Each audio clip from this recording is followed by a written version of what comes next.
India, a country stretching nearly 2,000 miles from north to south. A giant triangle separated from the rest of the world by vast stretches of ocean and the mountain barrier of the Himalayas. Across the flat desert land, India's early invaders, coming down the mountain passes, drove the original settlers to the south. These Aryan conquerors occupied northern India and ushered in the Hindu period of history.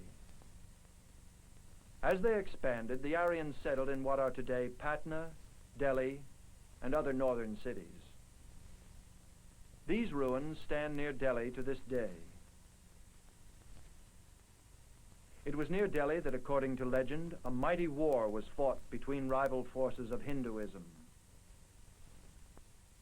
Out of it, a unique set of beliefs and rules emerged, touching upon all phases of life.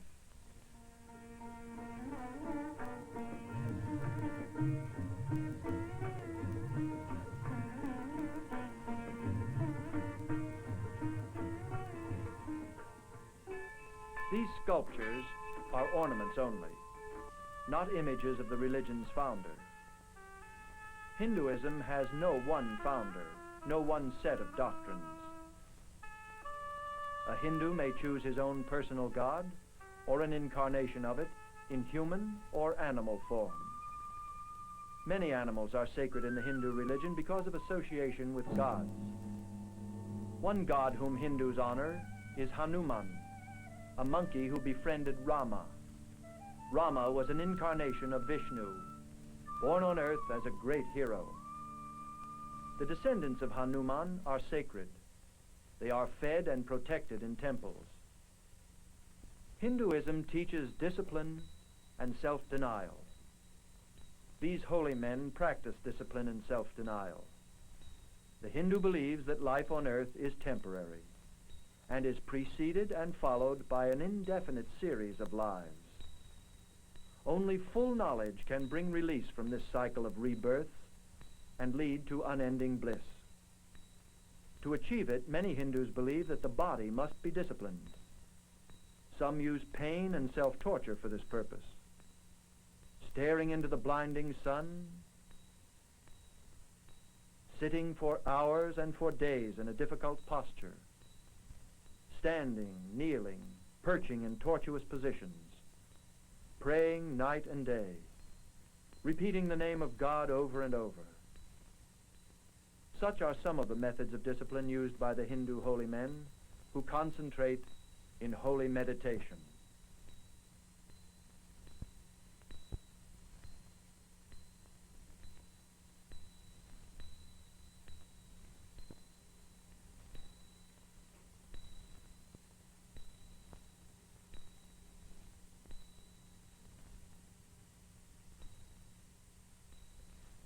Because all living beings are considered to have a soul, Hinduism teaches respect for all kinds of life, human or animal. This is one reason why Hindus are vegetarians.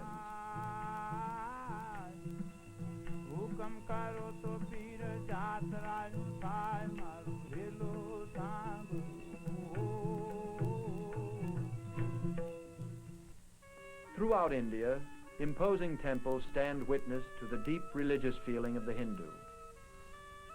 To Hindus seeking religious knowledge, individual well-being and possessions are unimportant. And so a great part of the Hindu creative genius has turned to religion. Each of the many forms of the Supreme Being to whom all Hindus pray has its temples and its worshippers. Brahma, Vishnu, Shiva, and the numerous forms and incarnations of these gods are rendered in stone.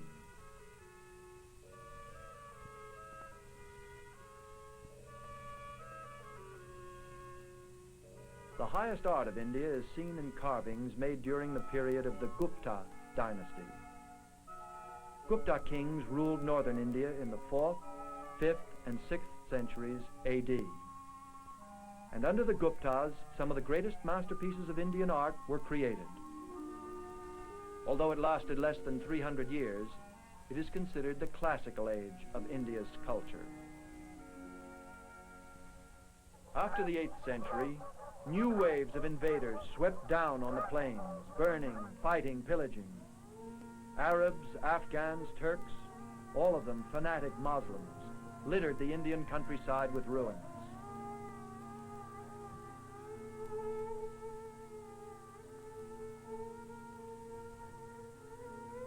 Among the wreckage stands this wrought iron column of one of the Gupta kings as a reminder of the short glory of this proud Hindu dynasty. Not far from it, near Delhi, a Muslim Tower of Victory was erected, made of carved red stone and rising 238 feet above the ground. It symbolizes the might of the Muslim conquerors.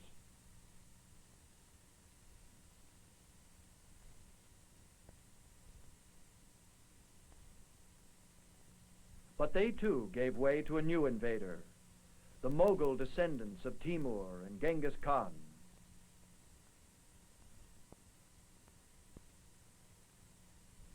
To this day, the landscape of India is dotted with beautiful mosques, palaces, and tombs, which the Mughals and their descendants built in conquered India. And as they ruled, they spread the teachings of Muhammad, teachings basically different from those of traditional Hinduism. The simplicity of the Mughal architecture stands in vivid contrast to the ornate designs of the Hindu temples, a contrast as deep as the division between the Hindu and the Muslim religions. Several of the Mughal emperors brought unity and stability to India. Some were tolerant of their Hindu subjects. Others spread their religion by sword and compulsion. One among the great Mughal rulers was Shah Jahan, who had the famous Taj Mahal built in memory of his queen. His reign was also a period of great literary and artistic activity. After him, the Mughal Empire gradually weakened. Shahs came and went, but their monuments survived.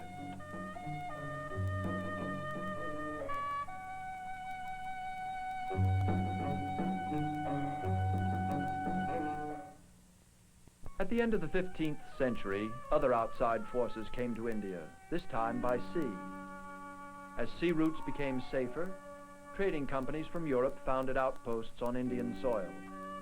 By the beginning of the 19th century, the British East India Company had established itself as the strongest among them.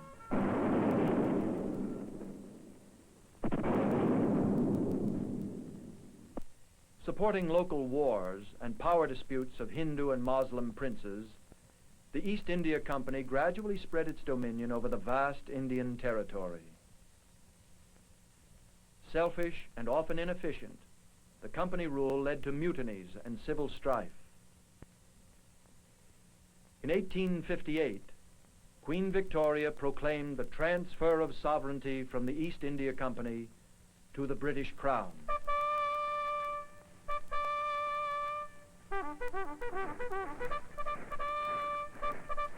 The princes and princelings signed treaties with Britain, whose queen became Empress of India. 200 years of British rule have left an indelible mark on India. The English trained large Indian armies in a mixture of Indian and European style. Britain governed part of India directly through British governors, and the rest through Indian princes, known as Maharajas or Nawabs. Now that India is a republic, these princes have lost their power. The Durbar, an annual assembly in which the prince's chief subjects paid homage to him, no longer can be seen in the cities of India. Here we see the last Durbar of the Maharaja of Alwar.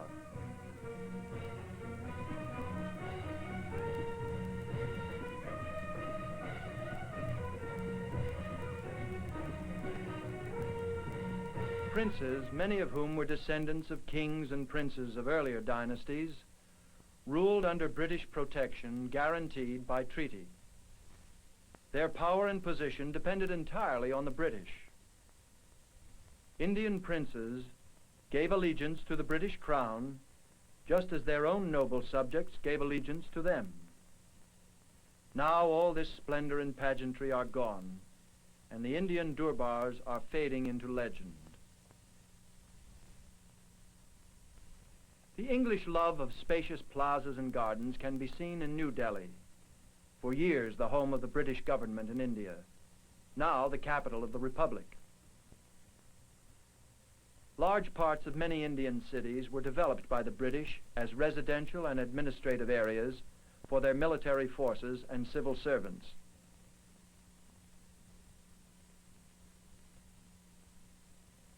But a large part of Indian life was not changed by British rule. Life went on and still goes on just as it has for centuries. Most Indians live in small villages like this one.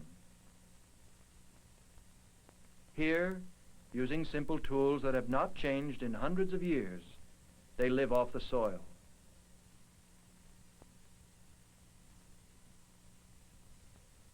The well is the center of village life. In a land as hot and dry as India, an abundant supply of water is vital.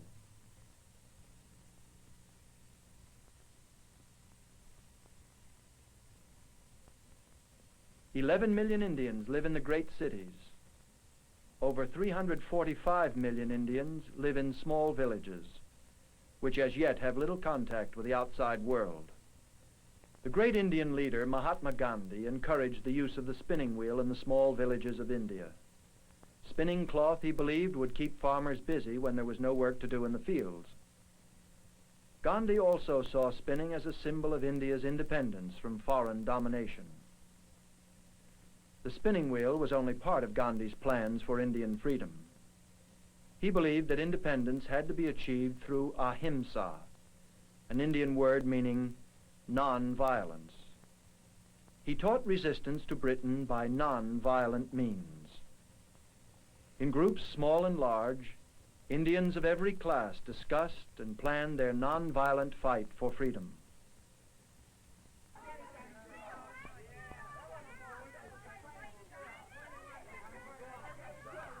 In August 1947, India received its independence from Britain. Almost overnight, India emerged as an important Asiatic power. As Muslim and Hindu were divided in Indian life, so India was divided into two nations, India and Pakistan.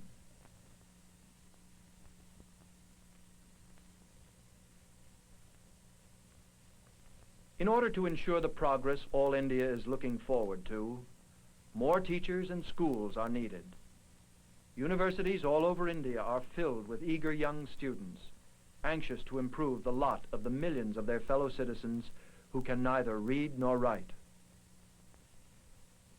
The new India is confident that it can govern itself, combining the best of Western technology and ideas with their own heritage, molding the two together into a new Asiatic democracy, which will carry them forward to a position of respect and leadership in the free world.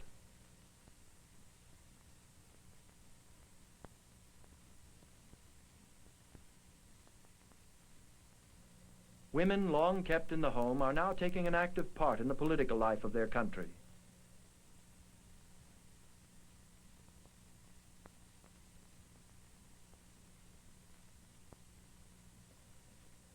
The days of colonialism are over, but the memory of its power and of its influences are still evident. The contrast of West and East is clearly visible in the streets of New Delhi. Kipling said, "East is East and West is West, and never the twain shall meet." These words, like an echo from the past, no longer ring true. The India of Kipling is dead.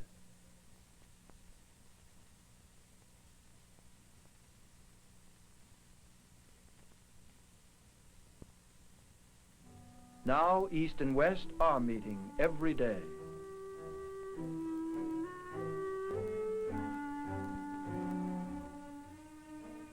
India has taken its place as a leader of the Asiatic nations. As yet uncommitted to East or West, India already has great influence among all the Asiatic peoples. Built on one of the oldest civilizations on Earth, India carries with it a promise of greatness for its future.